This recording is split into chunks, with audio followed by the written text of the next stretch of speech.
तो रिजल्ट आपको 4 से 6 दिन में इसका बिल्कुल रिजल्ट मिल जाएगा। रिजल्ट दिखना स्टार्ट हो जाएगा, रिजल्ट देना स्टार्ट हो जाएगा। और इसके सबसे बड़ी बात एक और बता दूं मैं कि ये पहला ऐसा प्रोडक्ट है जो एंटी वायरल और एंटी बैक्टीरियल और एंटी बैक्टीरियल। नमस्कार दोस्तों, सीड ऑफ लाइफ में आपका स्वागत है। आज हम आपको दिखाते हैं कॉटन फार्मिंग कैसे की जाती है, कब इसकी शुरुआत करते हैं इसको लगाने की, और कब ये जाके अपनी फसल पे प्रोडक्शन पे तैयार होती है।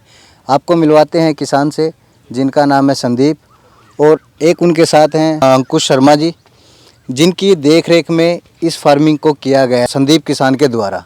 आइए आपको उनसे मिलवाते हैं। सर नमस्कार। नमस्कार जी। सर सबसे पहले तो ये बताइए, आपने कब इसकी कॉटन फार्मिंग की स्टार्टिंग की थी, अभी लगाना इसको कब शुरू किया था? हाँ, ये मई में की थी जी, मई में। और ये बीज कौन सा है? ये बीज राशि का है 926। राशि 926। हाँ। तो इसको आपने तैयार करने में क्या क्या चीज़ों का आपने इसका इस्तेमाल किया भाई? आपने क्या क्या चीज़ इसमें डाली, कैसे आपने इसको प्रिपेयर किया?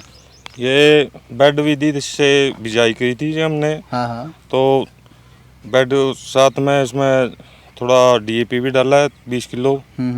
और बाद में 2-3 पानी बेड में, उसमें खाली में पानी लगाते हैं। 2-3 पानी लगाए तो डॉक्टर साहब ने अपना डेमो लगवाया। डॉक्टर साहब नमस्कार। हाँ नमस्कार नमस्कार जी। सर आपने ये आपके केयर टेकर में हो रही है? हाँ क्या? जी बिल्कुल सर। आपने ऐसी क्या चीज़ें की इसमें डाला कि जो इनकी हाइट और हेल्थ इनकी काफ़ी अच्छी है? देखो क्या होता है भाई जी, वो सभी किसान भाइयों को मैं नमस्कार कहना चाहता हूँ।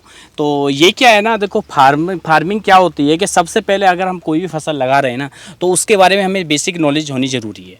चाहे वो हम कॉटन लगा रहे हैं, चाहे राइस लगा रहे हैं, चाहे वो हम शुगर केन या कोई भी वीट्स वगैरह जो भी लगा रहे हैं। तो जनरली अगर मैं बात करूं तो संदीप जी हमारे फार्मर हैं, और संदीप जी हमें एक बार मिले थे एक दुकान पर। तो संदीप जी बोले कि यार मेरी फार्म में मतलब जो स्प्रे करता हूँ मैं जनरली एक स्प्रे करता हूँ, लेकिन मेरे को क्या है ना कि कुछ दवाओं का अंतर नहीं लगता। लेकिन हम क्या करते हैं, इंसेक्ट के लिए तो हम काफ़ी चीज़ें लगाते हैं। जैसे कि हम लगाते हैं भाई कि हमें फाका मच्छर मारना है, यानी कि वाइट फ्लाई मारनी है, हमें थ्रिप्स कंट्रोल करनी है, हमें माइट कंट्रोल करनी है, ये सारी चीज़ें कंट्रोल करनी है। लेकिन इसके बीच बीच में हम क्या भूल जाते हैं, खाना, यानी कि न्यूट्रेंट। हम क्या है ना, एक अच्छी दवा खाने से बढ़िया है अच्छा खाना खा ले।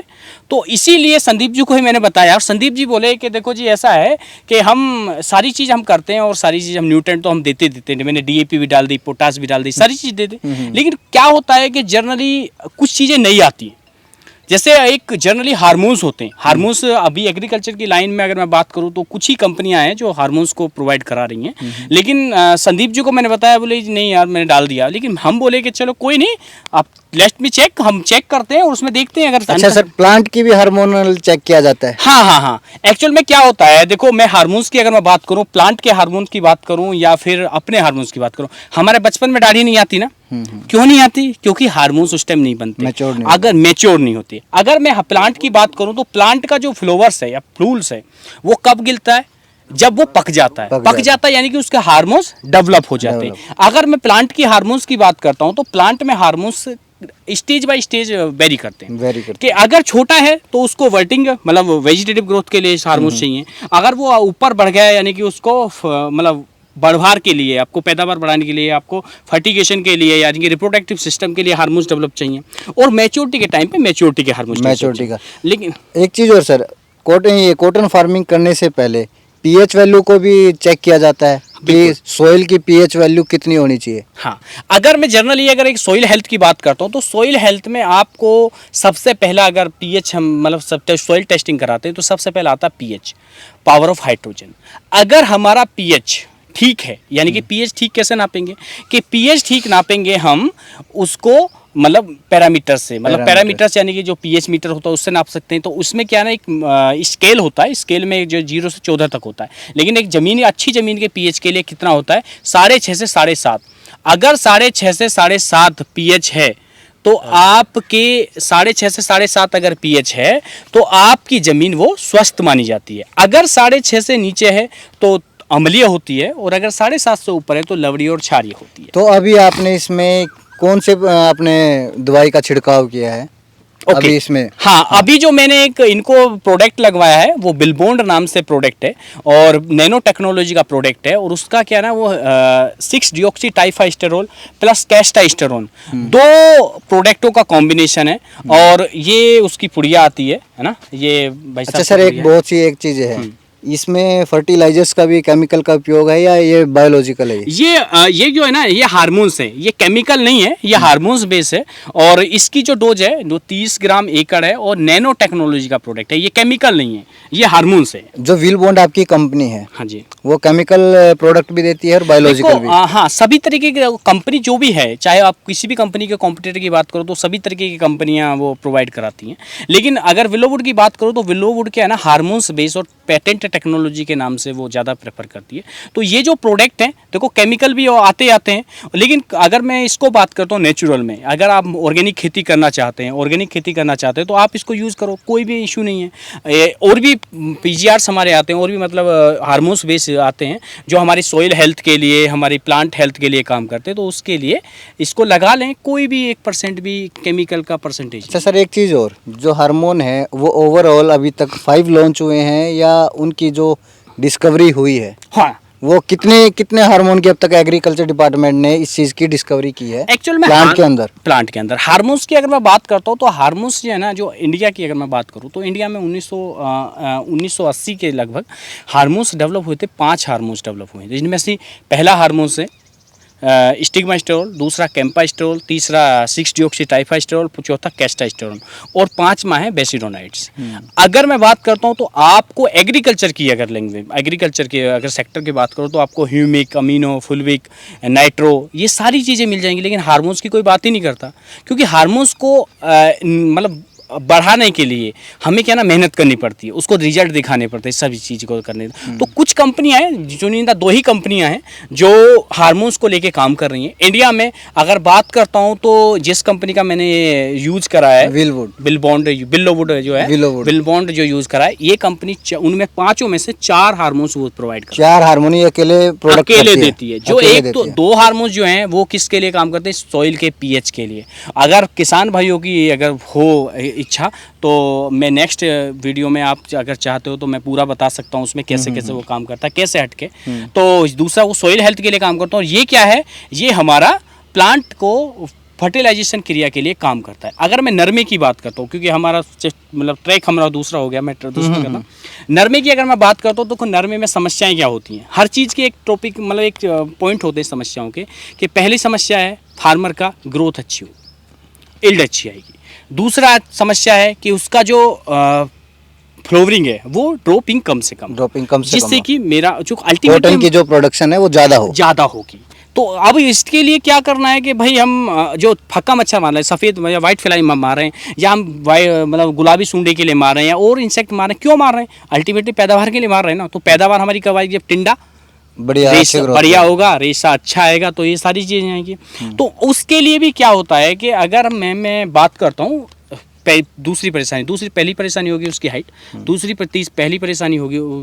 पहली परेशानी होगी उसकी हाइट, दूसरी परेशानी उसकी हो गई उसके टिंडे का साइज और फूलगुड़ी का गिरना। फूलगुड़ी का गिरना मतलब फूल बोगी या फूलगुड़ी या फ्लावर का गिरना, अगर किसी को समझ में नहीं आता है हाँ। तो सिंपल है कि फ्लावर का, अगर आपका फ्लावर आते हैं प्लांट पे वो गिर जाते हैं, वो भी एक समस्या है, बीमारी है, प्रॉब्लम है, वो भी प्रॉब्लम है। क्योंकि ये ड्रॉपिंग जब भी होती है जब हार्मोनल इफेक्ट ठीक नहीं हो पाता।